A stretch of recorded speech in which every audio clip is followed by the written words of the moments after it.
కుండల లోపల నిండిన నింగిలో ఉరిమెను మేఘం ఇన్నాళ్ళకి, పిల్లని గ్రోవిలో పిలువని మోవిలో కురిసెను రాగం ఈనాటికి.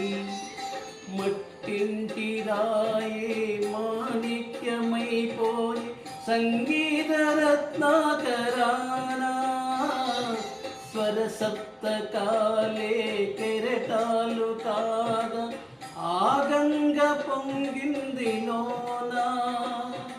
స్వరరాగ గంగా ప్రవాహమే అంగాత్మ సంధాన యోగమే, ప్రాప్తే వసంతేతి కాలికే పలికే కుహగీతికా గాన సరసీరుహం.